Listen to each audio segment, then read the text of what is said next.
are you, man? It's been a week since we last did a podcast. Maybe explain the audience why.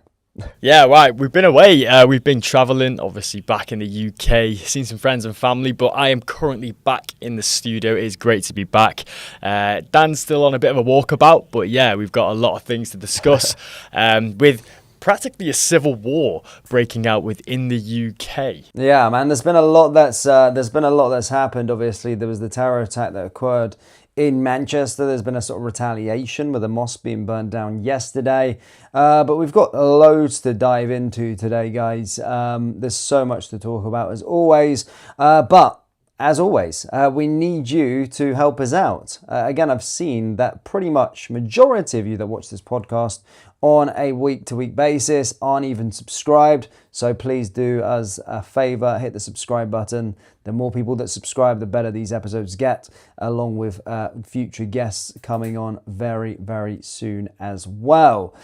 So let's talk about this terror attack quickly that occurred in Manchester. There's been a lot from the fallout. It was an Islamist terror attack on a Jewish synagogue in Manchester, pretty close to home to you, Dom, in terms of the location of it. Where did you first hear about this, and what were your initial thoughts? Well, I actually first heard about this from my dad, who called me up. But yeah, obviously did some digging, very, very close to obviously where I used to live in Manchester, not too far away.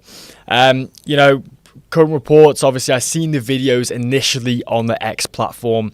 Obviously we can't show the videos because they are very graphic, but the attacker, so I've seen the sort of outcry of the man getting shot as well. So yeah, very distressing images coming out of Manchester, obviously in the wake of the terror attack, and confirmed reports of I think 2 people killed. Is that right?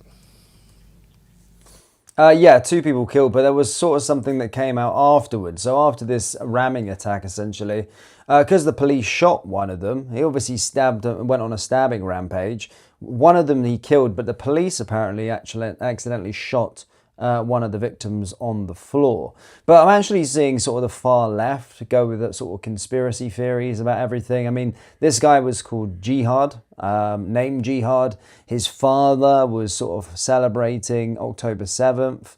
And again, the individual was out on bail for an alleged rape. So there was a lot that came to light. But the far left, when you look at it from their perspective, they're saying it was a sort of psyop from Israel. So they're going, oh yeah, well, who do you know called Jihad? This is such a Mossad fake attack to push and segregate Islamists and all these things. They're going around with sort of wild conspiracy theories, saying that the police killed them. You know what X is like sometimes. But again, from our government's perspective, they can't say the I word, can they? I mean, all of the reaction we've seen from the terrorist attack, none of them could say Islamic. None of them could say Islamist. They could just simply forward that was just one attack or one ideology. But again, Islam is something that their indoctrination can't allow them to say. Yeah, it's true. The sort of lack of identity politics only when it suits them. If it's so strange if there's any sort of far right sort of attacks or people being arrested at these protests or rallies, the media and the government are the first people to use these sort of identity politics strategy in order to sort of decredit movements or people or sort of putting the sort of horrific events on a political organisation or sort of cultural movement. And yet when it is obviously done by an Islamist named Jihad, they lack this courage to say it in the media. I think the double standard is absolutely abhorrent, and yeah, it needs to be called out in every single sense. Yeah, well, they to be fair, this is not my figures. This actually comes from MI5 and actually the Home Office. But 80% of terror attacks and terror-related incidents come from Islamist radical ideology. That's a fact. 20% apparently is far right. But again, they can't call this sort of stuff out for what it is. Even in the aftermath of it, of saying that it's a terror attack, because apparently they don't want to, create tensions in local communities. But again, they're making the people seem like freaking idiots. Genuinely, they're trying to make them look like idiots, like they don't know actually what's going on within the UK. But I think ignoring a radical Islamic ideology is a very, very dangerous road to go down. It's true, and I think obviously naming your son Jihad, it's like naming my son Motorsport or something like that. His destiny was given to him at an early age, and it just goes to show really that the biggest threat to the Jewish community in the UK is not far-right extremism or sort of nationalism. It definitely comes from the sort of Islamic secular sort of part of society that exists within the UK nation. What did you make of what did you think of the government's sort of response? For instance, the Jewish community has seen a lot of sort of anti-Semitism come their way in the last few months, particularly from these sort of far left wing nutters, these sort of pro-Palestine mobs, just being allowed to openly go out and call for the slaughter of Jewish people on the streets of Britain. But I always think this British government are very reactionary. So it takes a terror attack to happen where they go, oh, now we're going to be giving a lot of security and police coming the way for Jewish communities and synagogues after something like this has happened. But the warning signs have already been there in the lead up to this for the last few months. They're openly allowed and praising terrorist organizations on the streets of the UK. And people like Sadiq Khan, people like Shabana Mahmood, people like Keir Starmer have never came out and condemned it because their main focus has, of course, been on the so-called far right, Tommy Robinson Unite the Kingdom protests. But we've seen them openly call for sort of jihad on the streets of the United Kingdom. And it's something that they have been ignoring for a very, very long time. Yeah, that's absolutely right. We did see a massive rise in the sort of woke Palestinian mobs preceding the October 7th attacks. They basically took over the streets of London every single weekend for months on end in order to do these protests. And, it's very interesting to see, obviously, the reaction in the media. I will say this for a fact, that Jewish communities already get £70 million a year in grants. That's non-repayable money just for securities. So this obviously happened preceding these sort of protests for Palestine. What I will predict, though, is that number will increase dramatically after the attacks happening just a few days ago. I think you're going to see a massive increase in funding. But the thing is, they're funding their own demise here. Obviously the Labour government is very pro-Palestine, having recognised Palestine as a state. And obviously increasing the immigration from Muslim communities as well. And yet they're also funding the protection of the Jewish communities at the same time. So you're seeing them sort of fuel the fire on both scenarios, where they're bringing in people who sort of have a massive hatred towards Jewish communities, while also funding the protection of Jewish communities. It seems like there's an easy answer and solution to this problem, and that is to get rid of the radical Islamists that preside within the UK. But they won't because, again, we've got a government that can't call it out for what it is, which is a dangerous, dangerous place to be from people in power. They should at least be calling it out. We're not saying sort of scapegoat all of Islam and all of Muslims. We're not saying that. Of course, not everyone has those views whatsoever. Of course it isn't. But it takes the sort of good Muslims, it takes the people that are Muslims to condemn and actually come out and say, no, that fucking guy is a sick, disgusting person. But there is still a conversation to be had. Now, the UAE has always been like that. The UAE as a country is an Islamic country. There's calls to prayer 5 times a day that you'll hear if you go visit the country.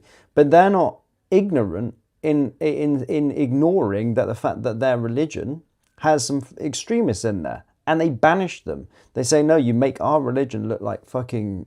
you bring shame onto us and our community and what we're all about as people. you're not coming into our country, and we're going to call it out, whether it would be the Muslim Brotherhood, it would be all the other sort of terrorism that happens. But it takes the sort of other Muslims in the UK, which I never seen do, to come out and condemn the actions of this individual and say, no, this is not us.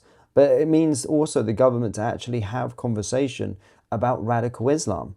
Now, the thing I seen Humza Yousaf say straight after this is he came out and, you know, what they always do, sort of, when a terrorist attack happens, and I'll get the post up for you on screen.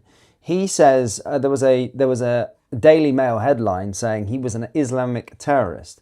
And Humza Yousaf says on his tweet, he quote tweets, it says, "This evil terrorist may claim to have been a Muslim, but his actions have nothing to do with Islam. A religion that says to kill one innocent person is like killing the whole of humanity.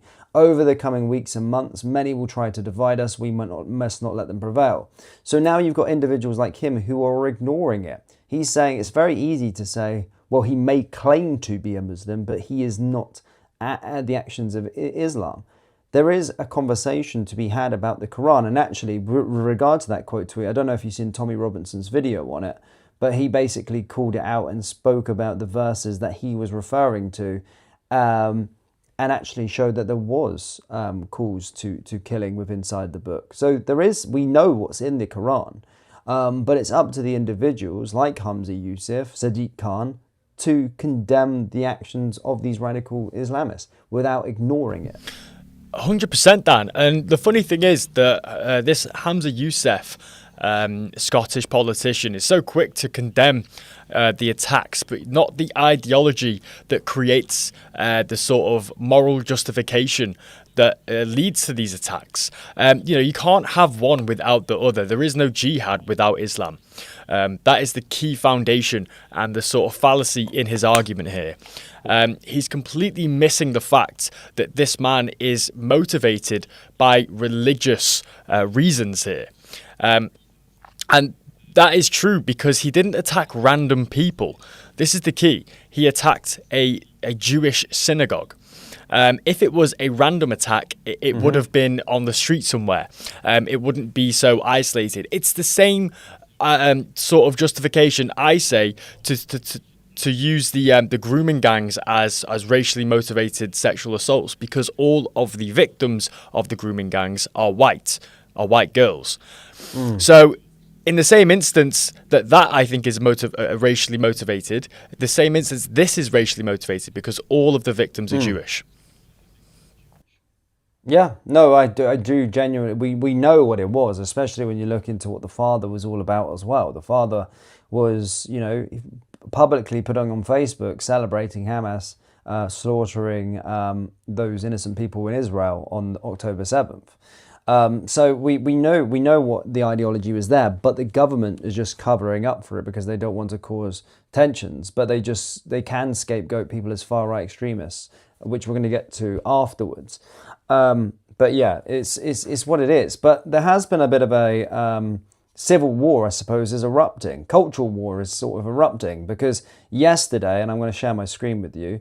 Yesterday, we got caught wind of there being an attack on a mosque. A mosque was burnt down. And essentially, yeah. So the police have now launched an investigation as a mosque was burnt down at a seaside town in Peacehaven in East Sussex. And essentially, they damaged the mosque. Obviously, they damaged cars around there. But they're saying that there's 2 arsonists that they're currently looking to try and investigate. Now, we also do have a little bit of video footage, which I'll bring up for you now, Dom. This is a bit of the blaze. So, yeah.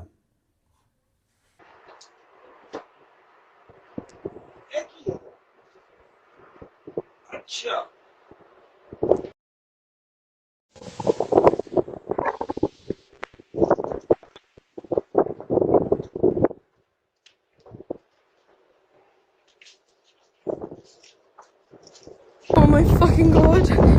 Oh my fucking...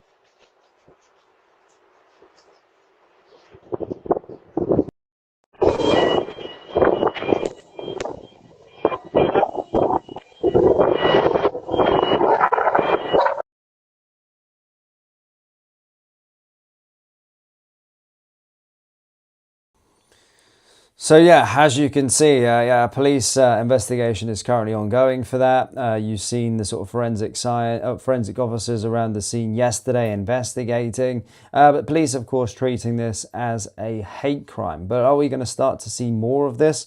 A cultural war, if you like, between sort of Islamists and British people? Yeah, I think that's a safe assessment to make. I'm not condoning the fact that these people burnt down the mosque. I see this as simply a sort of a cultural reaction to the rise of the radicalization of Islam within the Western country. It's so interesting to see Hamza's response there as well to the mosque. Do you have that tweet on hand? Yeah, so he said, we warned you, many politicians and media outlets have put a target on every Muslim's back by blaming all of us and Islam for the horrific synagogue attack. Thursday's attack was the actions of one deranged extremist. This is what happens when you blame an entire community. But as Hamza's saying there, no one is blaming the whole entire community. That's not true. And actually, to be fair, I'd go far as saying that no one should be burning down mosques. I don't care what you think of a religion, you shouldn't be doing that. That's a hate crime, and it's something that's not the way to go about something in retaliation. And there's one thing that I agree with him there. You can't blame the whole community for one sort of attacker doing something like that. But there has to be questions and there has to be answers with regard to the government and radical Islam within the United Kingdom. 100%.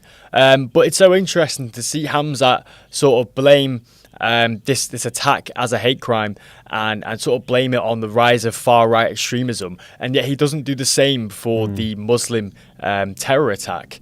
I think he's sort of he's picking and choosing. It's very hypocritical. 100%. Yeah. So he's saying that now he paints the target on everyone's back. He comes out and speaks about people flying Union Jacks and all of these things as one sort of banding together. That's like us saying, well, every Islamist is an extremist. So he can't pick and choose his battles. You make a really, really good point there. And we've literally seen it in the space of 2 tweets where he's just contradicted himself massively. Exactly, and that really just shows the sort of the fallacies within his argument there. It's full of holes. It's like a cheese board. He can literally say that the Islamic terrorist isn't or doesn't represent Muslims, but will quickly paint a picture to label this far right, or as he labels far right. It could be anyone. We don't know anything about the arsonist that did this attack, but it could just be he could be Jewish for all you know. Exactly. He could be left. He could be anything. And the thing is here is he's so quick to paint that picture about this attack on the mosque because it's in his political favour to do so. He is pushing the agenda of Islamophobia and the rise of it in the UK, and something like this bodes very well in his favour. Yeah, fair. No, he's calling this now as well Humza. I've just seen his post 24 minutes ago, and we're going to actually speak about him in a minute. Tommy Robinson heading to Israel. We're going to speak about that very, very soon as well. Because you'll probably have a lot of thoughts and opinions on that. Actually, you know what? We're going to save the Tommy Robinson and the Hamza Yusuf Israel thing for another segment. But just keeping on this sort of cultural war, Gary Neville. You know a lot about Gary Neville. And actually, you promised the audience that you would give us a little deep dive into some shady dealings with him, as you said that your mother was an accountant for him. That is true. Obviously, I don't want to incriminate anyone, especially my mother. I've heard, obviously, with all due respect to her privacy as well as Gary's privacy. But I can confidently say that things are very interesting behind the scenes. And maybe one day I'll be able to, tell some things, but maybe when the time passes enough. But yeah, I wouldn't say he's a very nice man. I wouldn't say he's very patriotic either. Well, let's have a watch of this video here. I suppose you can get it up from where you are. Share my sort of screen again. But yeah, what an absolute out of touch tit. Honestly, what an absolute bellend. is Gary Neville. He's a champagne socialist. We'll get into the reaction afterwards, but this has obviously been blowing up.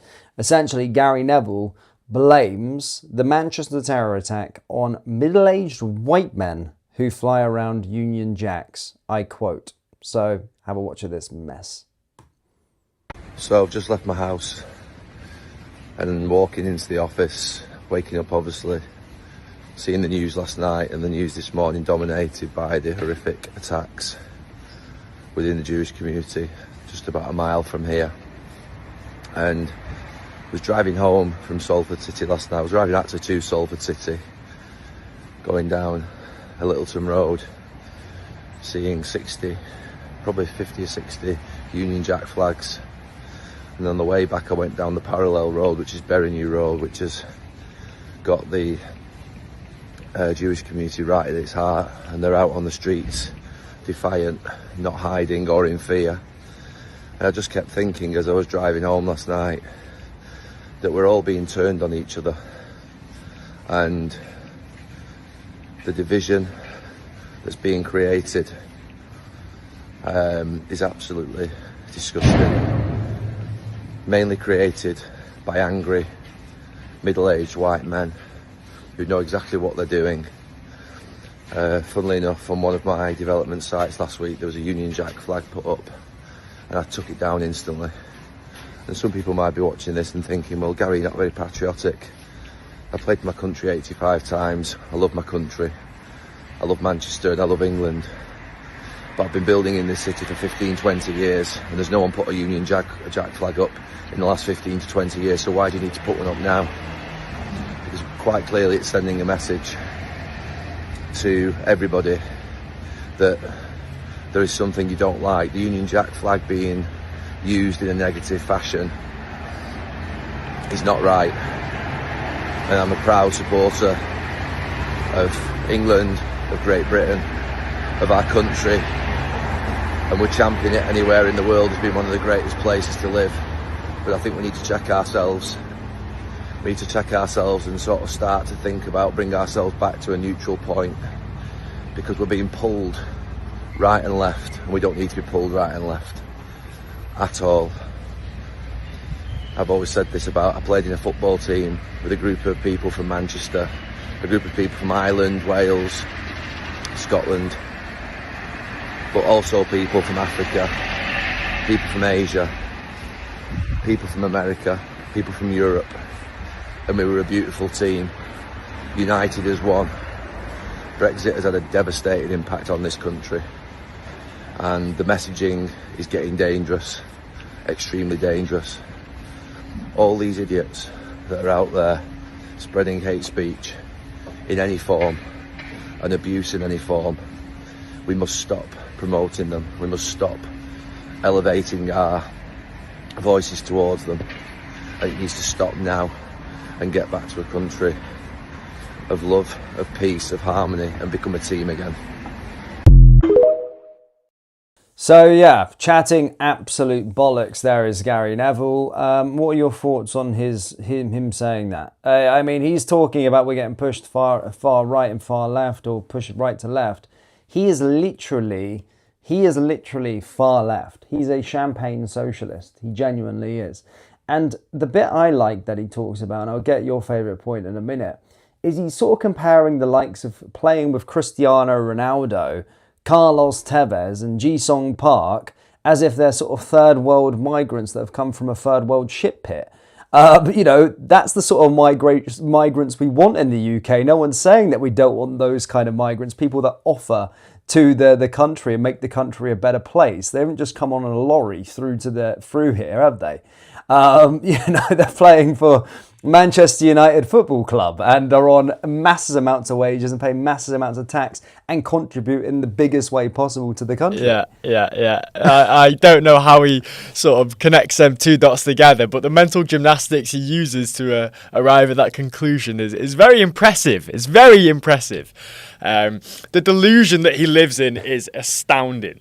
Like, to have a Muslim terror attack on a Jewish synagogue and somehow find a way to piece the puzzles together and blame it on middle-aged white men putting up flags. It's I'm just speechless. It's literally, he's so out of touch. I mean, it's literally, we know exactly what it is. If you look through the Quran and what they say about Jewish people, we know that.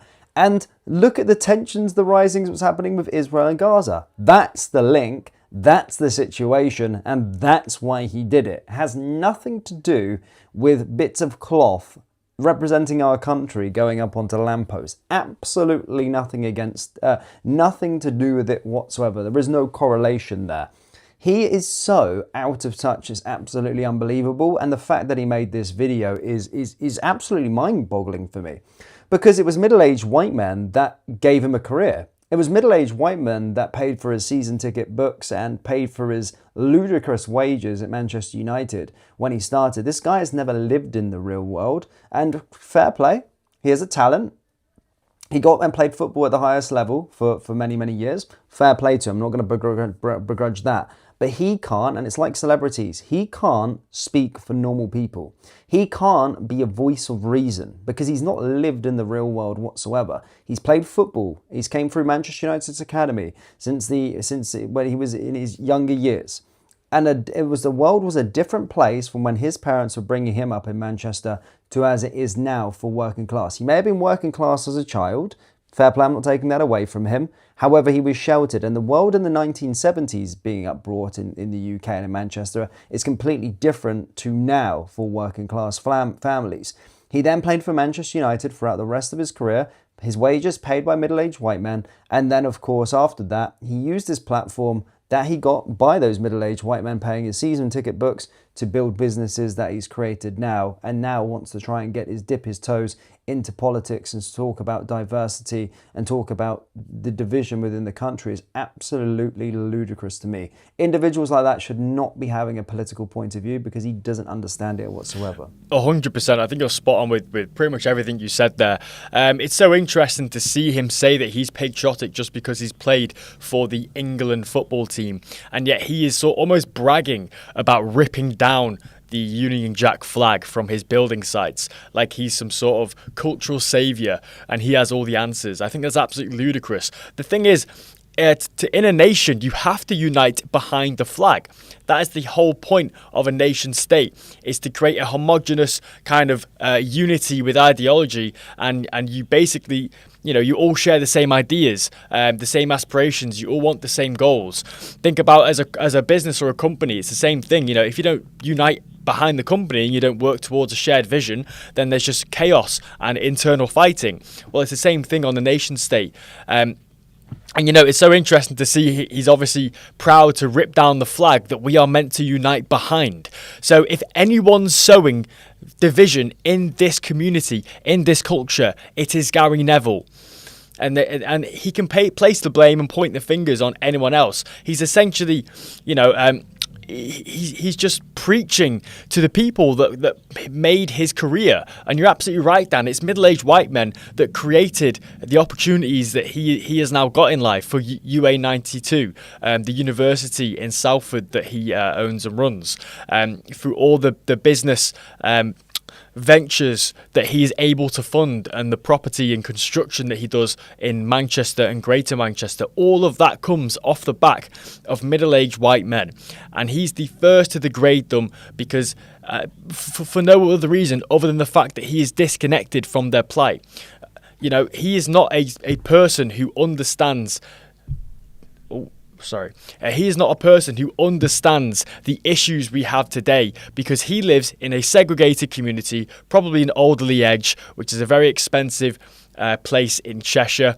He's completely disconnected from the real struggles and the plight of white men in Britain in 2025. He has no idea what the problems are that we face. And, he's just simply lecturing people from his ivory tower. I think it's absolutely disgusting. If he were to swap lives with any of the people, especially the people in his own building site, putting up flags to support the country and support the nation, if he would swap lives with them for a week, he would probably understand what it's like and what the current issues we're facing today. We do not have the same demographic as we did in the 80s and the 70s when Gary Neville was growing up as a child. We do not have the same migration issues that we did. He somehow labels the issue on Brexit like migration hasn't gone up since Brexit. Like the loopholes in the ECHR and the lawyers, the activist woke lawyers and judges, like this issue hasn't got worse. You know, everything's got progressively worse, and he's saying it's Brexit's fault that this division is sown in this country. Well, from what I remember, Brexit was the UK leaving the European Union. It had nothing to do with Israel or the Jewish communities, and it had nothing to do with Islam or the Muslim communities. So I just don't understand the logic behind his arguments. I think he's actually quite stupid. Yeah, no, but it's the comparisons. It's the comparisons of him working with foreign people. You know, the only relation that he's had with working with foreign people is foreign players that are playing football at the highest level. And yes, he may have worked with some people at universities that he's a part of. But I see this from a different point as well, right? But he doesn't understand, he can't grasp the fact of what illegal immigration is. You know, he as you said, he's living far away with it. He's not there, and he's judging it solely based on skin color. Something like that. He thinks that the middle-aged white men have a problem with individuals coming from Africa as a place, or the Middle East, and saying, well, I've worked with people from the Middle East and I've worked with people from Africa, and they've been great people. Yes, because they're professional footballers. They played the same profession as you. They're a pillar to the community. We're not talking about those whatsoever, but that's how ignorant his argument is. These individuals that he's talking about have a problem with illegal immigration, with their communities and their streets having hotels dumped in the middle of their place with unchecked illegal migrant men. He's not seeing that. But my other theory here is that his hotels that he's got must be not doing so well. So he's probably looking at trying to grant himself a Serco contract, because this man is money focused. He's money centric, and he is the epitome of a champagne socialist.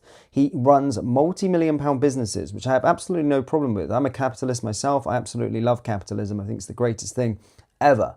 But he comes on, he's a capitalist in the disguise of a socialist. So he's probably now going to try and bag a Serco contract and go from there, and then, you know, try and house these illegals in his hotel for his own gain.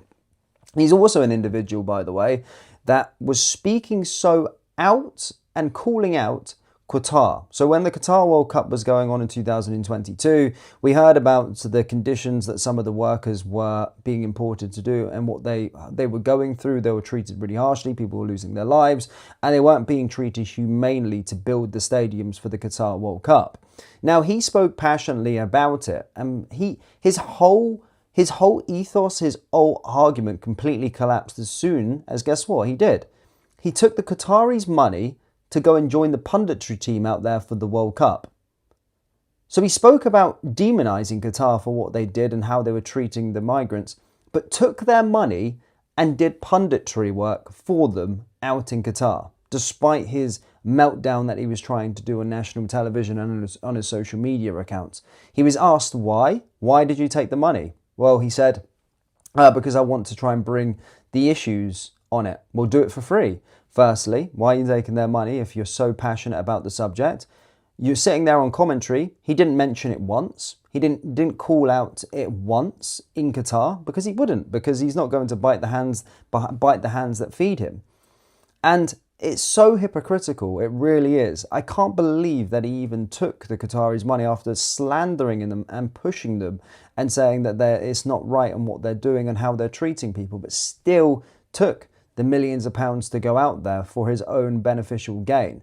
And he couldn't do that. And people asked him, why can't you just highlight the issues at home? And he had no answer for it. 100%. It's do as I say, not as I do. And it just shows that people like this, their opinions can be bought. You know, everybody has a price, especially these sort of woke champagne socialist, as we called him before. If you want to get him on the side of Israel, you just need to lobby him in terms of funding, and the same thing with Palestine as well. The thing about Qatar is that, I'm very indifferent on Qatar. I don't really see them as a problem. I actually see them as almost a solution to the radical rise of Islam, because they've adamantly condemned the rise of the Muslim Brotherhood across the world. And they also, have basically completely removed that from their own societies. I do see them as a sort of neutral ground when it comes to this issue. They're not on the same team as sort of Iran and Iraq in terms of funding the Hamas terrorists. They're sort of keeping their fingers out of the pie, if you will. I think he's focusing on these really weird kind of like social issues. At the end of the day, I'm not too clued up on the working conditions of the Qatari stadium builders there. But it just goes to show that he's very quick to condemn something, but will also take money from the same issue that he's condemning. I think that's, again, very hypocritical of him. That just shows the sort of big five personality factors that he has. He's an extremely hypocritical person. He's a horrible, horrible person. And actually, following this, there's now a huge boycott on Sky Sports.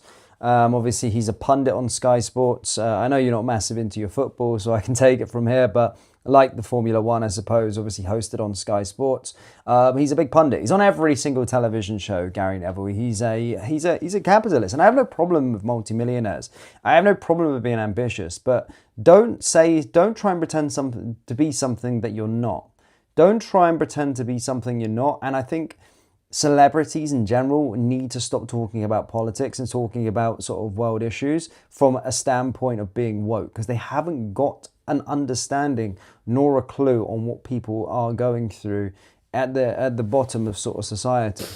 100%, I think Ricky Gervais's Golden Globe speech always comes to mind when these celebrities are so vocal on these social and cultural issues, is that they are in no position to lecture the public on politics. They live completely different lives. They live in a bubble.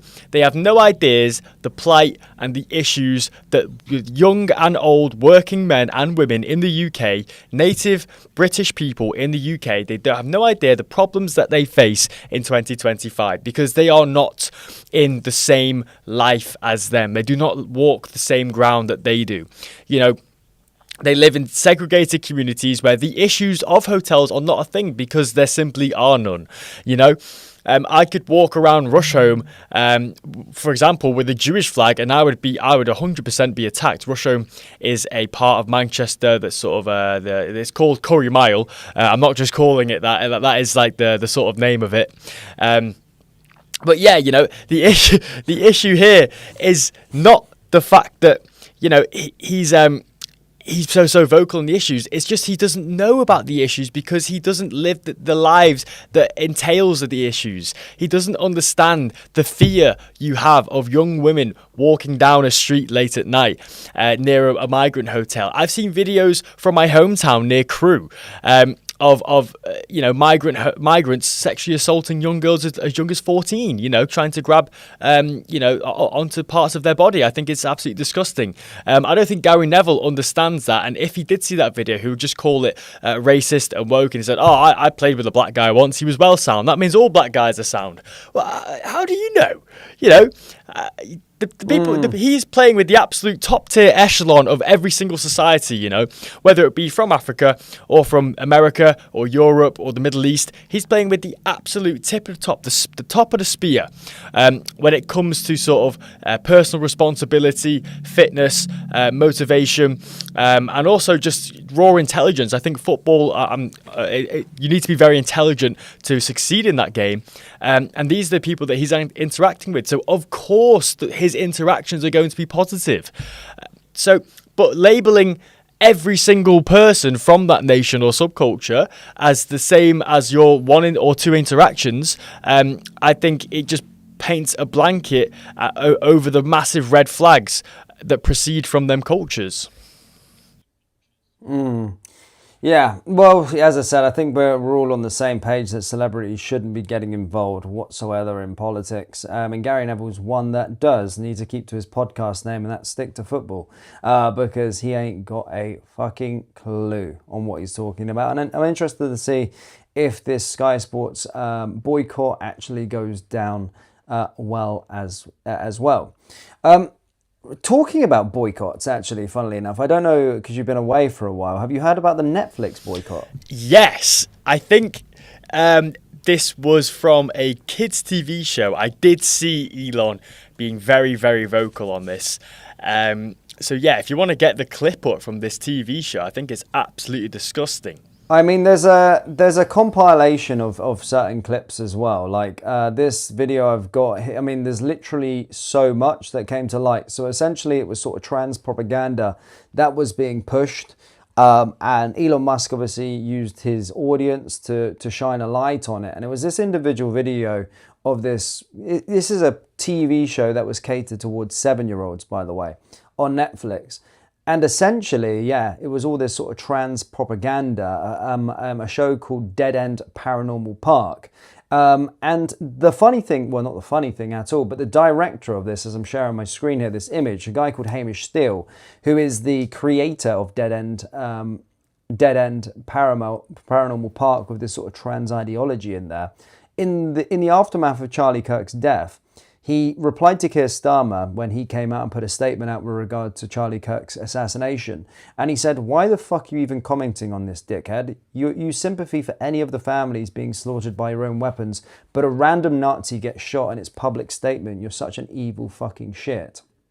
So that was the first thing that people looked at. Then they started to dive into Dead End Paranormal Park. And we seen the video footage, of course, from this show. And it's absolutely disgusting, especially when you're looking at 7-year-olds are able to actually watch this show. I'm just going to get the clip up quickly of this Paranormal Park. And you can see what people's children are being fed through on Netflix. So yeah, have a watch of this. Yeah, so that, I mean, thoughts on that first and foremost. I bet you didn't know that people will be watching this pish that's on Netflix. Yeah, I think it's pretty horrible, really, to be pushing kind of like sexualized woke ideologies onto kids. You know, there is a time and a place for, you know, these types of conversations. And it's simply, you know, it's their choice and they have to be above 18. If you're pushing this type of ideology onto kids, then I think you're actually quite perverted. I think it comes from a weird place of sort of social programming, this type of woke propaganda that they're trying to push down. And the reason they're doing this to kids, I want to make this absolutely clear for the audience, is because kids are more easily malnourishable, that you can change what they think quite easily. You know, they're a blank slate. You can push propaganda onto them, you can infect the youth, and they will take them same ideologies into their adulthood. It's much easier to propagandize a children than it is an adult, because an adult has, you know, more experience. They're raised in the families, they take their traditions and their ideologies from their parents onto them.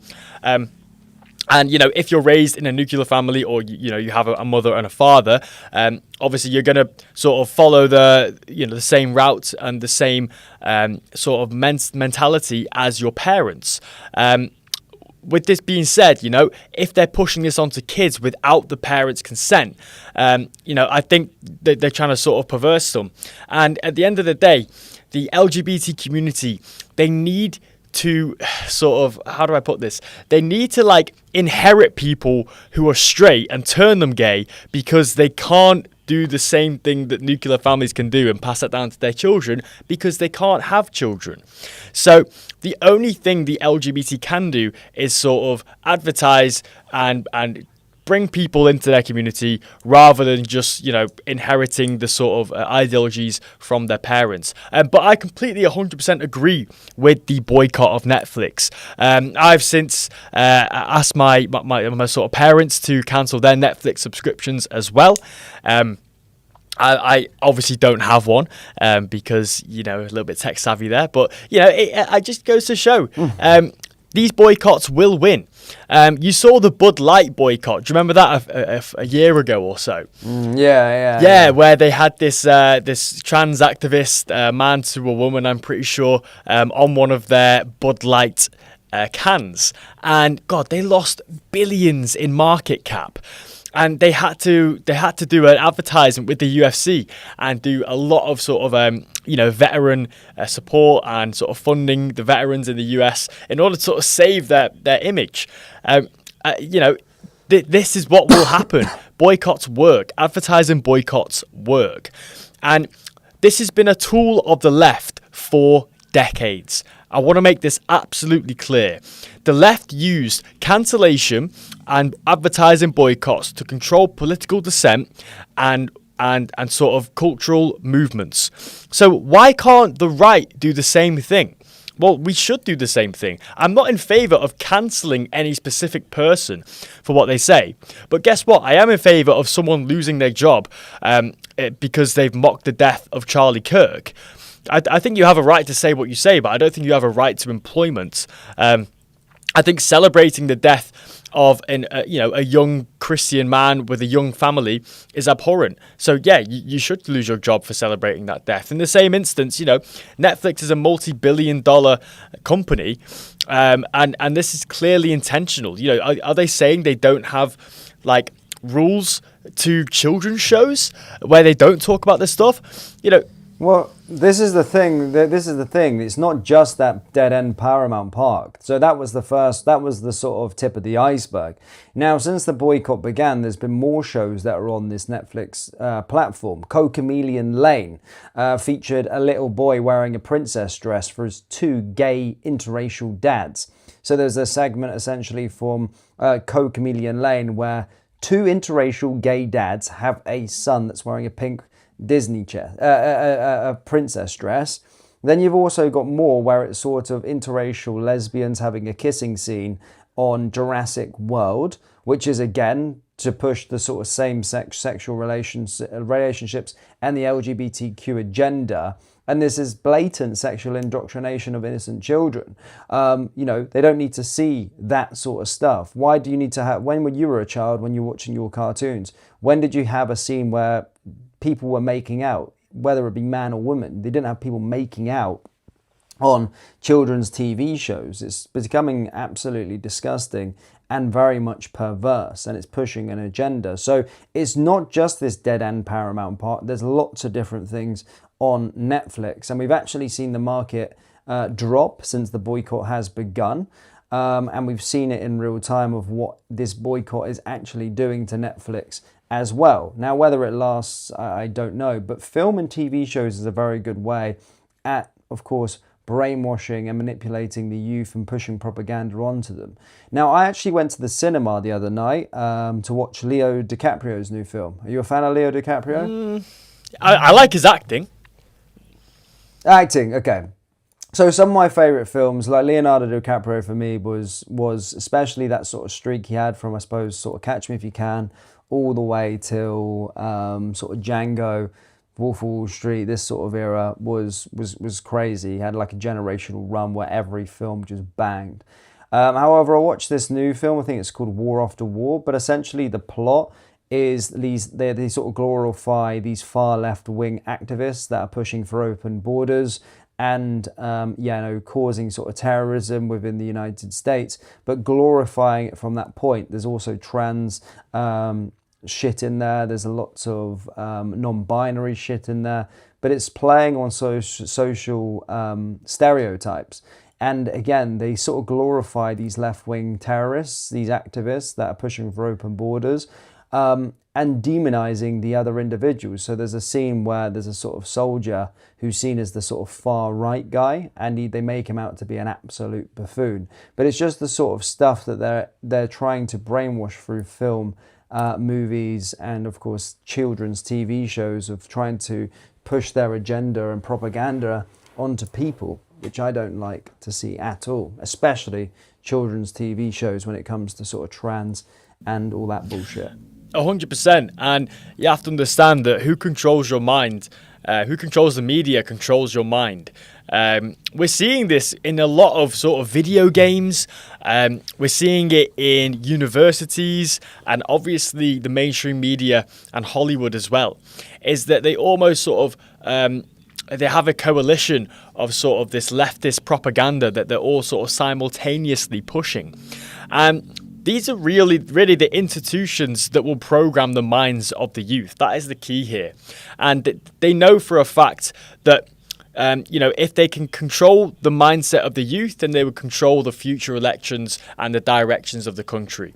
And that is why they're so heavily pushing this sort of propaganda onto the youth. And yeah, I think you have to look no further than Hollywood in order to arrive at that sort of destination. I think especially after 2020, everything got very, very bad, progressively worse. I think you're seeing a swing in the other direction now. I think a lot of these mainstream sort of media outlets and also universities as well are swinging sort of back to centre, back where they should be in a sort of non-partisan position within society.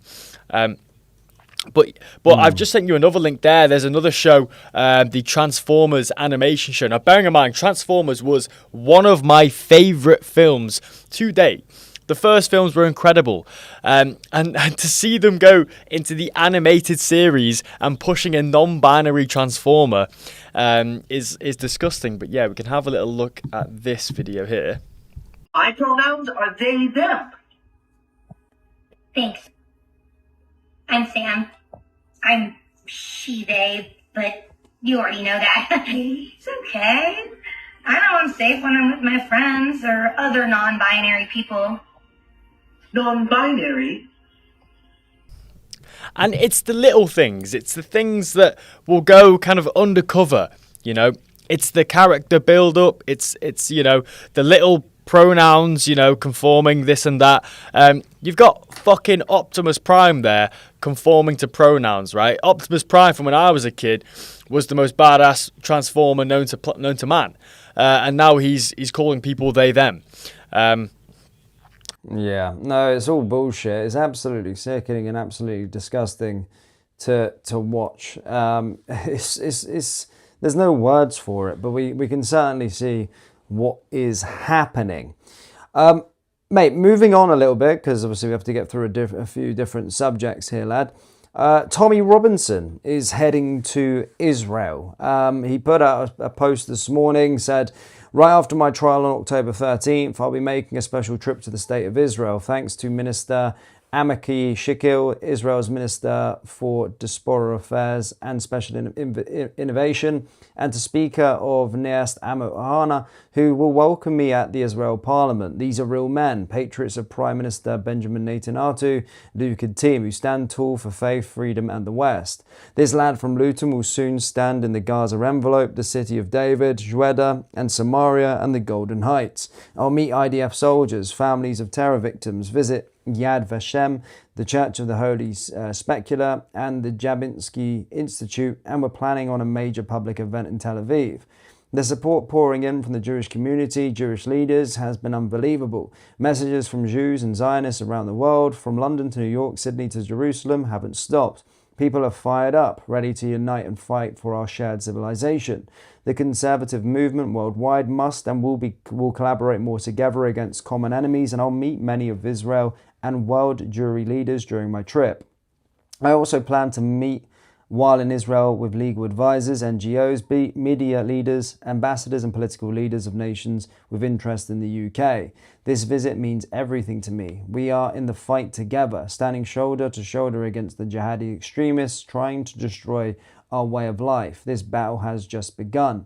I've spent my life exposing radical Islam and defending the West, and proudly stand with Israel to make our shared mission even stronger. After October 7th, Israel said they would dance again. As a Brit patriot, I can't wait to visit and see how this incredible nation dances and fights for freedom.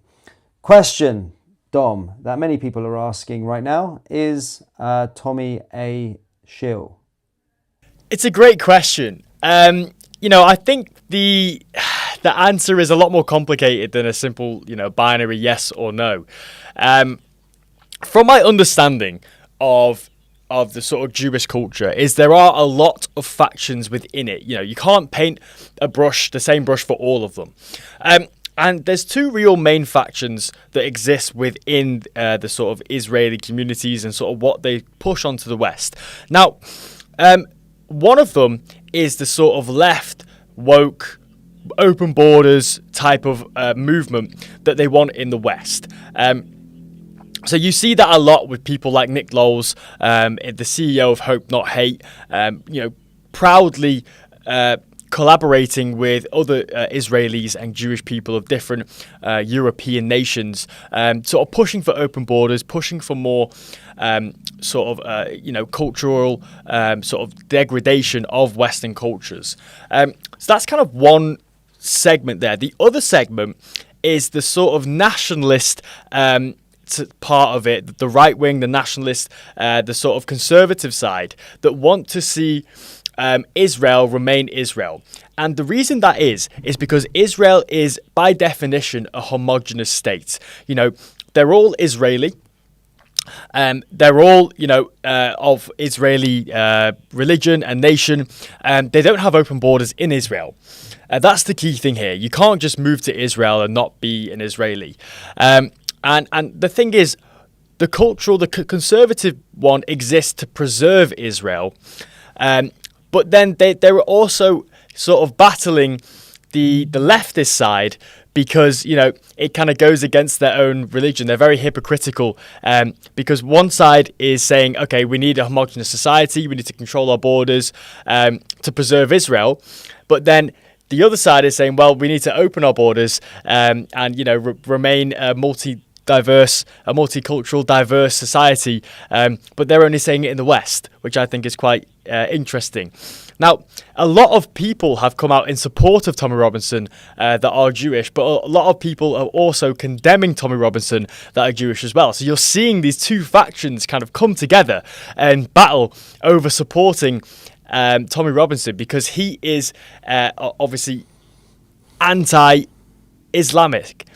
He's not. I wouldn't say he's obviously nationalist, but he doesn't want to deport everyone, does he? He said publicly that he's he's fine with Hindus. And he's fine with, obviously, Japanese and other Asian cultures and minorities, which I also agree with to an extent. I don't want to see massive importations of any culture, that is so sort of dissimilar to ours. But it's an interesting question. I wouldn't say he's a shill because he's clearly siding with the conservative movement of the Israelis. But I would say that, having dual loyalties, it does make me question your loyalties to this country. Yeah, well, I've always seen sort of Tommy's agenda. As I said, I'm a big fan of Tommy Robinson and what he talks about, what he says. Been to marches myself and do cover him a lot. I do stand up for him quite a lot with a lot of things. But yeah, I mean, I do see it. His more standpoint. Yes, he's a British patriot. Of course, he's British and wants to see Britain do well. But I do think his more sole agenda is more anti-Islam rather than Britain first. I think it's more anti-Islam is his main sort of agenda that he sort of goes with. So yeah, him going to Israel, as you said, is to a lot of people within Israel. Some people don't want to see that, some people do, and I suppose it's a battle of the right and left. Sort of the left wing Jews don't want to see him there, but the sort of right, of course, conservatives do. But what do you think this would do for Tommy Robinson? The impact, of course, within politics, I suppose. What do you think, them sort of recognising him and actually inviting him to a country? He's always being ignored, I suppose, by sort of geopolitics. He's always been ignored by the establishment for very long. Not ignored in that way, but never invited into something. Do you think this is a big move? Yeah. We have to understand, obviously, the last 2 decades, Tommy Robinson has been vilified and has been a massive scapegoat in media. He's been thwarted at every single opportunity by mainstream media. So I think from Tommy Robinson's perspective is he needs allies in his fight against radical Islam and the rise of Islam in the West. And he sees the Jewish people and Israel as an ally in that fight. The enemy of the enemy is my friend. That's where I think Tommy Robinson comes from with his sort of, his open stance of being a so-called Zionist. So I think it's quite interesting, obviously, to have him be invited by world leaders. I think that does obviously legitimize the movement. But is it the right cultural play? I'm not too sure. I think a lot of people in the movement, they want to see a British first approach. They don't want to see any foreign influence within the UK, whether that be from an Israeli standpoint or an Islamist standpoint. So it's interesting to see him take a side, and sort of place his flag in the ground and said, this is what I believe, this is who I'm supporting and who I want to support me. I've got a question for you. Do you think this is almost like the sort of Israelis almost wanting, or the sort of Jewish movement wanting to tag along to the Tommy Robinson movement because it's such a massive cultural movement in the UK today? I don't know. I mean, it's a hard one to say because when I do think of Israel, I think especially on the sort of right side of politics, as you mentioned at the start, that people seem to think that it's like Israeli are just like anti sort of Islam straight off the board. But there is that sort of left wing side of things, which you could dig into as we talk about with the sort of propaganda and all of these things that you touched upon at the start. But honestly, I think that they haven't got a lot of, they've got allies in terms of countries, but we're starting to see them kind of go against Israel in certain ways with, recognizing Palestine as a state and, the vast majority. I think that they're just looking essentially to have people on side and suppose Tommy Robinson is a big voice of the right and probably looking to try and get some support or some eyes on it. They've seen these documentaries get hundreds and hundreds of millions of views, and maybe if they can document from a side of things, then maybe it could go a different way in people's trying to support or at least try to understand. Because the thing with Israel is that we've seen is the left have pushed it that there is a genocide going out there. I'm not arguing that there isn't. But of course, all we see really from sort of influencers, left-wing influencers, is Israel is evil.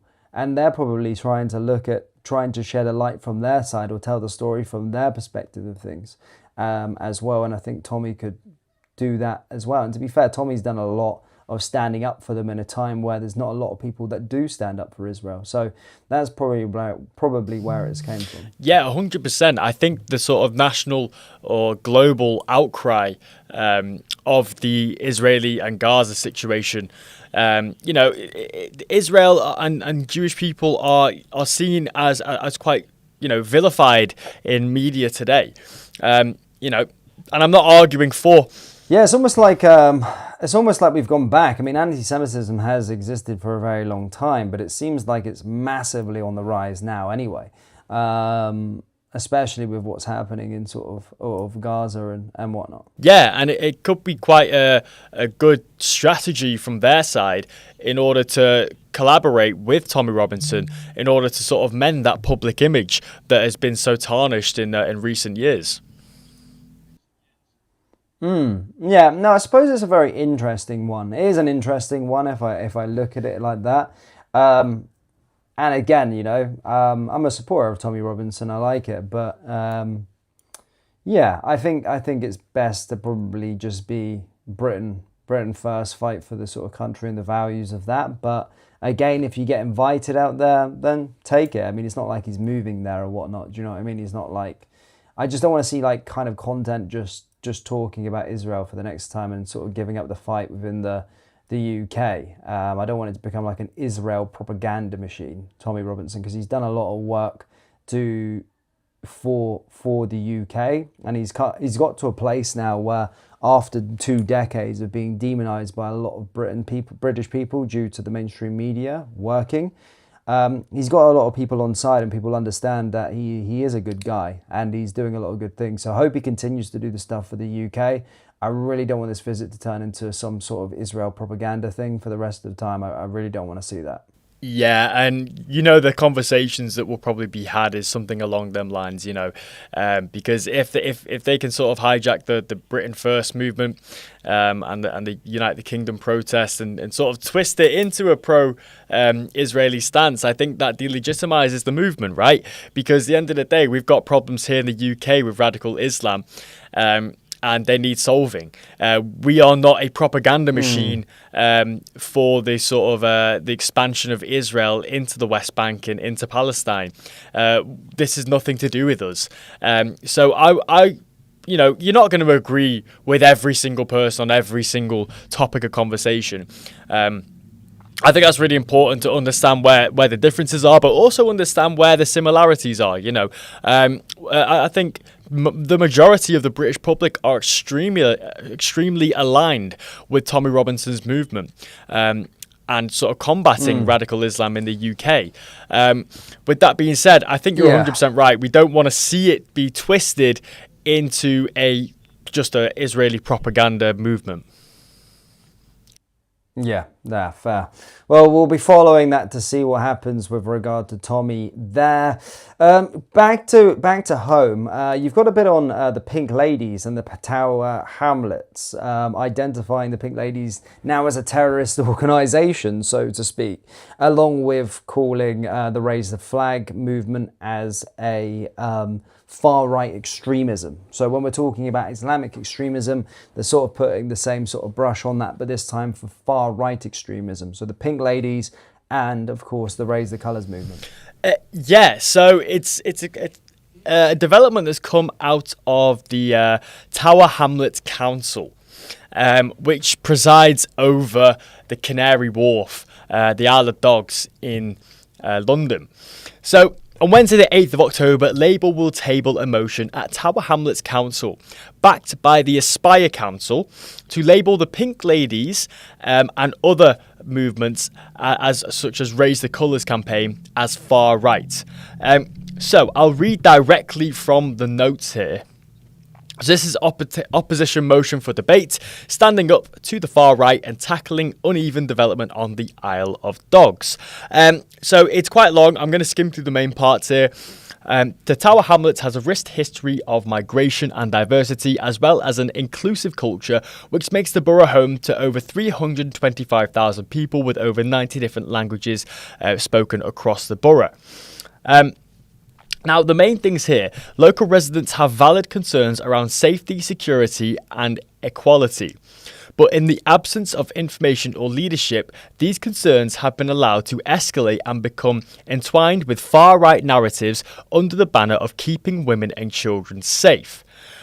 Over the summer, the presence and activity of far-right and fascist groups at the Britannia Hotel, which is the hotel that recently was housing migrants, including individuals associated with White Vanguard, the Homeland Party, the Spartans, the English Defence League, and figures linked to Tommy Robinson and convicted paedophiles. Not sure what that last statement has to do with this, but that 2 in 5 men arrested in the 2024 race riots have been reported for domestic abuse. An organised campaign, Operation Raise the Colours, which saw St George's flags and Union Jacks attached to public infrastructure across the country without consent. That national campaign is led by far-right extremists. So, they're really trying to, push this far-right narrative onto these sort of movements we've been seeing, and it's really interesting to see them called the Southport killing riots race riots, because that's not why they were rioting at all. They were rioting because 3 little girls got slaughtered at a Taylor Swift dance class.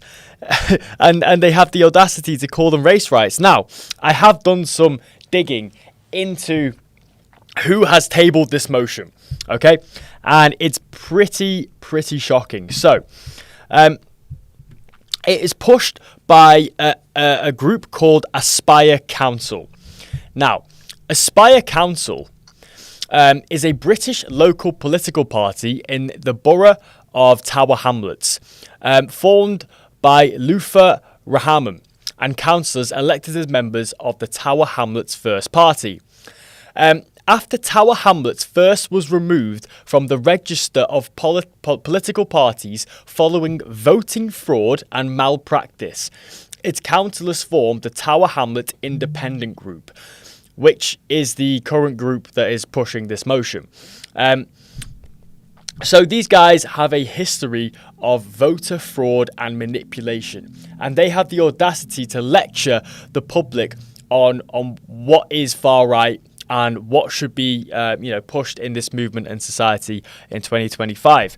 The actual councillors for the Aspire movement, I've got a picture here that I will send you. But it just goes to show, what we covered in the last... No, I've got the picture. Yeah, so what we covered in the last podcast was, it's by ballot or by bullet is the way they'll overtake. And this is clearly a by ballot movement. Every single one of them looks to be of sort of Asian descent and Muslim faith. You tell me what that means. Is this? Yeah, I mean they're all got surnames of Ahmed. All of them are Ahmed, aren't they? Ahmed. There's 4 guys there. Ahmed, 5, 6, 7, 8. They're all surnames Ahmed. Exactly. Some's Begum. 2 are Begum. One's Akhtar. One's Ali, and the executive mayor is Rahman. Fucking hell. Yeah. So can you confidently say that these people who are in power in this district will have the British interest at heart? Nope, of course not. And there you go. It's not necessarily that we want to segregate these people in society, but in positions of power, you have to understand that you are presiding over England or a borough or council of England, and you need to put the British interests and British public at heart. And when you have dual nationalities like this, them questions will pop up. It just delegitimizes your claim of putting Britain first. And this is exactly what I'd expect from this group. Is them call these movements. At the end of the day, these protests are not for no reason. They're for a reason, and the reason is the rise in sexual assaults and government-funded hotels that are putting random men on the streets. It's not because they have a certain skin colour or look a certain way. We just don't know who they are or what they do. And what we have seen are massive reports of sexual assaults of young girls in all of the towns and cities that have migrant hotels in them. The movement is for a reason there, and the reason's very clear. And them to sort of use identity politics and label these movements, especially the Women's March, the Pink Ladies March, they're really trying to label a bunch of sort of middle-aged and grandmas wearing pink t-shirts as far right. I think that's disgusting. It's just what they do. It's what they do, mate. It's absolutely what they do. And now looking at that council board, you can probably tell why. By ballot or by bullet, we will get the job done. 100%. Crazy. We can't go to UAE and run in a position of power. They have laws against that. So why? We can't even go into third world shit pits like Pakistan and do that. No. And that's because they want to, keep the control of their countries to native people and populations. But yet we are not afforded the same liberty and right in our nation. I think it's a double standard that will only sort of lead to the segregation and the demise of our country. Yeah, no, fair. Moving on quickly again, I'm trying to see which one to go to because we've got a few more subjects to go through as we're here. I want to touch quickly on Israel and Gaza, and then we're going to go into the sort of a few other things from back home, just because I've seen a bit of breaking news as we've been live here, since we've been recording here, and that's regarding Greta Thunberg. And essentially, just as we've been live here, she's just been released from an Israeli prison, and is now been deported to Athens in Greece. Of course, Greta was a part of the sort of global summit flotilla that obviously left Europe and went to Gaza, or went to try to go to Gaza before being sort of detained by the Israeli military. So she said that she's came out and said that she was tormented by Israeli forces and, you know, apparently been treated badly. But she has since, as we've been live, released and been deported to Athens. Have you been following what's happened with that? I did see that she did try to arrive on a boat. Is that right? Yeah. So there was a few of the sort of activists that tried to arrive on a boat. They got into Gazan waters like, I don't know, 3 or 4 days ago. Obviously they were detained. And she, of course, called herself a sort of hostage, said that she'd been abducted by Israeli forces. She released a sort of pre-recorded video, and she has now just since been released from the Kiziot prison and has been driven by bus to the airport in Eilat. She will then be placed on a deportation flight to Athens. But Greta obviously very big on what she's doing. But yeah, she's been deported over the last few minutes. Yeah, I think, you know, it's crazy to see her pivot from this like climate change activist, essentially lecturing the whole world in her young teens about how her future's been stolen from her because we're not building enough windmills and, you know, we're still drilling oil. And then she's now so vocal on this new like Israeli Gaza trend.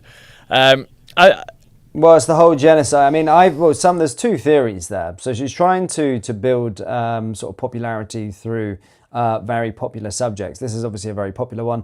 If she really cared too much about genocide, then she'd obviously talk about the Nigerian genocide that's currently going on right now. But of course, she's focusing on Palestine, which would then build her reputation up. She's got a lot of followers, a lot of support, as you can probably imagine. But, you know, it's an interesting one. She comes from a very, very, very privileged background. And again, there's two ways on it. People that sort of have generational wealth, people look at it as good that she's dedicating her life to, quote unquote, the good for humanity, if you like. So she has a lot of support in that sort of aspect. But again, it's sort of out of touch. She doesn't really know what's going on. And I feel like she's just jumping on a trend. Yeah, I think that's right. She's just trying to stay relevant because the climate change push is slowly dying when people realize that it's completely futile. When China and India are essentially increasing their CO2 footprint by the same amount that the UK produces CO2 per year. So she's clearly jumping on a trend. This is the what's in the zeitgeist right now. This is what is in the culture, the Israel and Palestine war right now. And she's clearly picking sides. You know, I think it's a bit of a publicity stunt because there's no way she could get into Gaza via a boat, obviously, because the Israeli military will just apprehend her at every single stage. She's tried it once, she failed. She's tried it again. And I think she's just trying to stay relevant. Yeah, well, that's the thing with this whole genocide thing. I mean, we can talk all days I can go against both sides really on what's happening. But I've done that many times. I'm sure people are probably bored of hearing my opinion. But what I'm trying to say is, if it was just fully about genocide, there's a massive genocide currently ongoing on Nigerian Christians right now. As well as other parts of Africa as well, but that gets no public attention because it's not trendy amongst the left wing. You know, it's not in the zeitgeist, as you mentioned.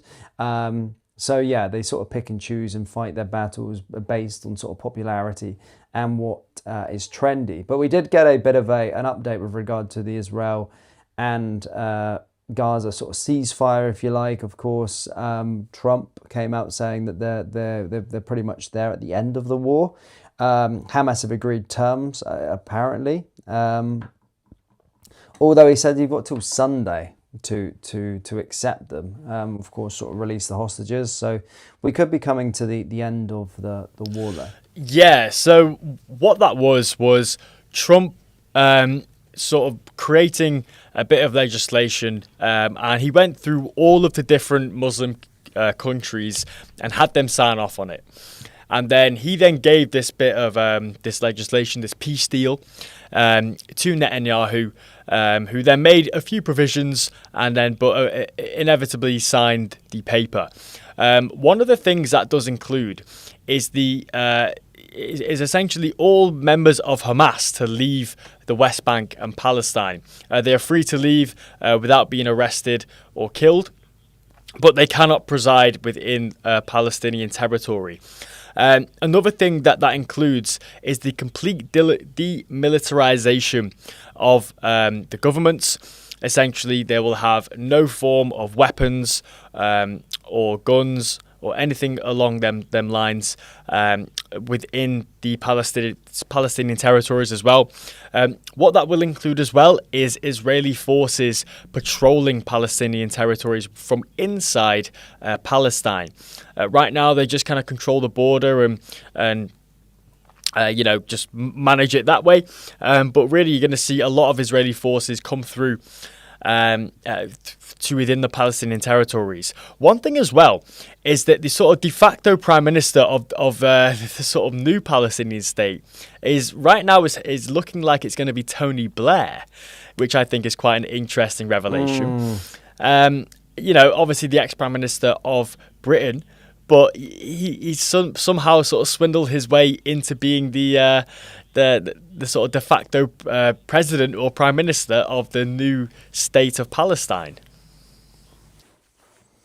Yeah, as I said, Tony and his sort of family and connections are all in all sorts of stuff. They're always getting their sort of back rubbed, if you like, since coming out of power. He's always up to something, isn't he, Tony? Yeah, he is, and it's just interesting. It's an interesting sort of movement there. What this does is it does remove the expansion or the sort of war effort on the Israeli side, but the key part here is Netanyahu put in provisions into the peace treaty right before it was signed, which meant that they would have to remove their forces from Palestine, but that could be reverted at any stage. So then he could put the forces back into Palestine. So again, I don't know what that really means, whether that means, okay, we're just going to remove the forces, and then if we want to put the forces back in there and sort of forcefully take over Gaza, remove all the Palestinians there and just have it as make a new city. We're going to bulldoze all of the properties in Gaza and just make a new city for Israel. That is obviously one option there. For it might just sort of evolve into that over time. But yeah, I think obviously what I want to see is I want to see people stop dying. That's my main thing here. I don't want to see people. I don't want to see babies getting killed. I don't want to see Israeli hostages being taken and captured. I don't want to see death on either side. Whether this peace treaty will result in that is another question. Yeah, fair. We are running out of time, mate. We've got to get a few more subjects. We've got to probably move a little bit quickly. But basically, the Palantir rules out digital ID. This could be a huge revelation in the implementation of digital ID. Yeah, absolutely. So Palantir is obviously a sort of, think about it as like a digital, it basically correlates data, government data for Americans.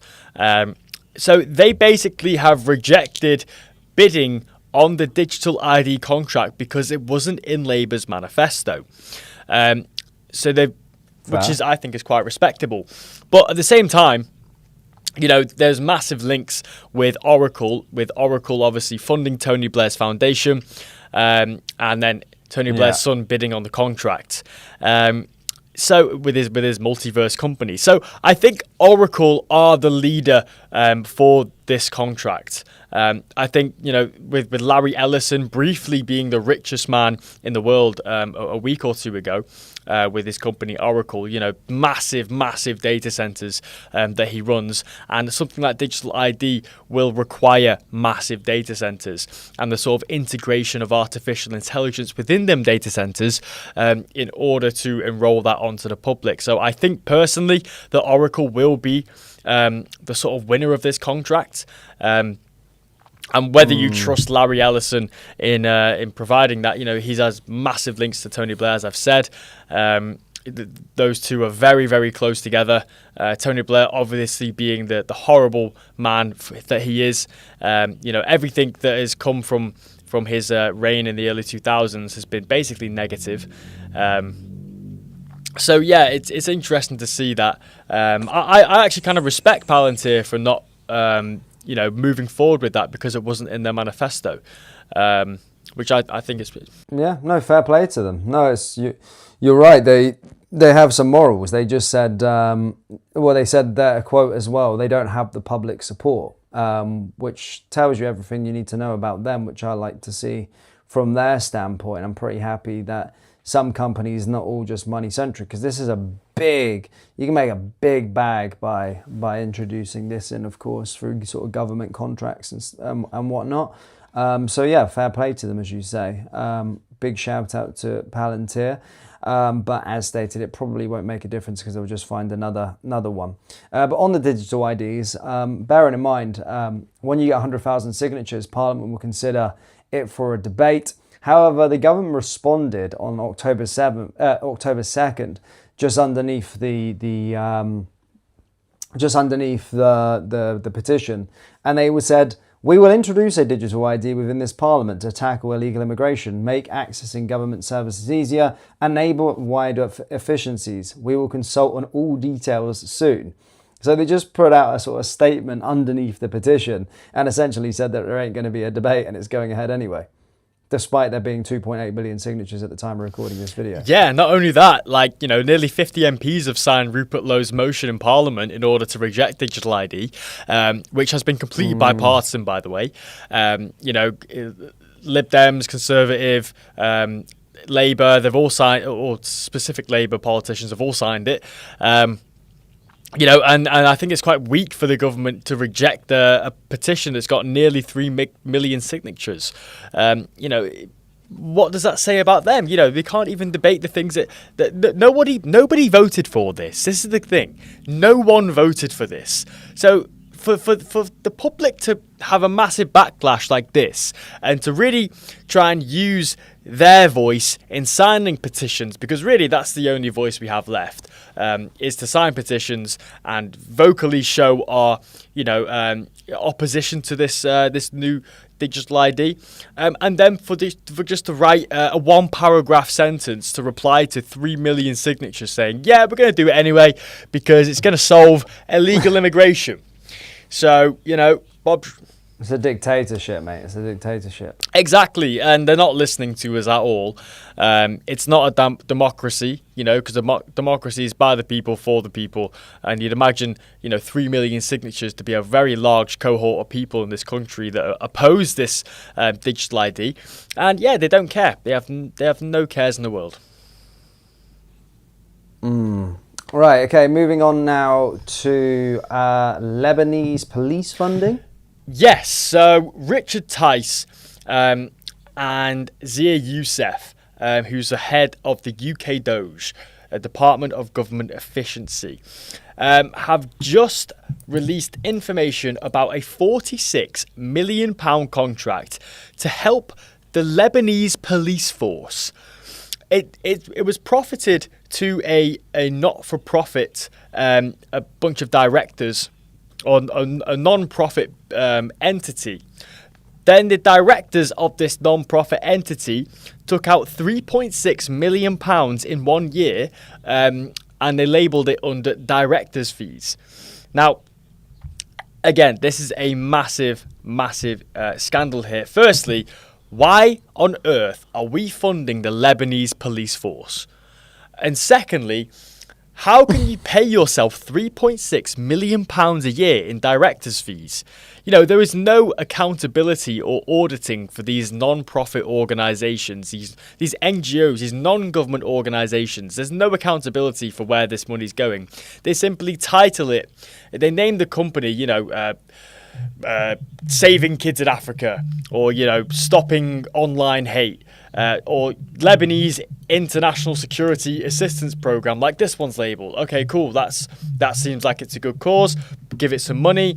Oh yeah, but they're just going to siphon all of that money into these private ventures. You know, I think charity is the key part here. You know, less than 5% of donations to charities goes to the actual cause that they're raising money for, and it's the exact same thing with these NGOs. Even though, you know, you can question the sort of premise behind funding the Lebanon International Security Program, the Lebanese police. Why the hell are we funding the Lebanese police? But secondly, none of that money is going to go to the Lebanese police anyway. It's going to go to the directors and the consultants who this non-profit organisation hire. Well, that's what in that Tice comment and in an investigation in the huge scandal, he said, while not for profit, directors taken out £3.6 million in 1 year of director fees. Yeah, and that is probably consistent with all of these non-profit organisations. You know, the company can't make profit, but the people running the companies, they're not companies, they're non-profit organisations. The people running these organisations can make a profit. They make a massive profit. But it really goes to show the amount of fraud, waste and abuse that exists within the UK government. You know, this is on a massive scale, and we need a Doge-like takeover of government in order to strip all this fat off the government that's just completely eroding the sort of sovereign wealth that exists within the UK. We've got one last bit to talk about, really, is the Tories. Their kind of sort of rebrand. There's a lot of support being lost from Kemi Badenoch as the leader, and of course, as we can see, a representation in the polls, the Tories are falling far behind. They're almost not in really the race for the for leadership, so to speak, even though we're 4 years away.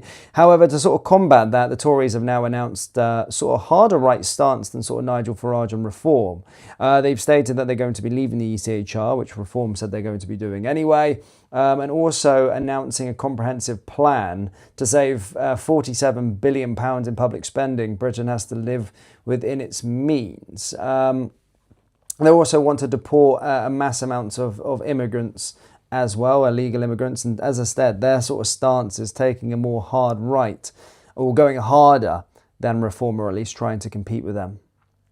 Yeah, that's sort of the sort of change in zeitgeist that you're seeing, right? Is Reform, even though, you know, I've had my issues with Reform, that at least they're pushing the traditional Conservative Party in the UK to take these sort of more problem-solving stances on the issue. You know, it's pretty clear that the ECHR is completely outdated. It was meant to be for European countries. Obviously, was partly created by Winston Churchill in the fallout of World War II.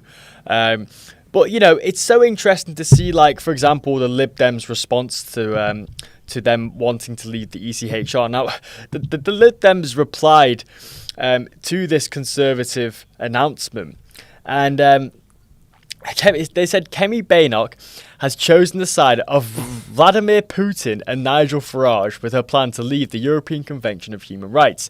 The ECHR is a proud British creation championed by Churchill that protects everyone's rights and freedoms. Now, what she's saying is that because Russia aren't in the ECHR, that Kemi Badenoch is siding with Russia. But Australia aren't in the ECHR. Canada aren't in the ECHR.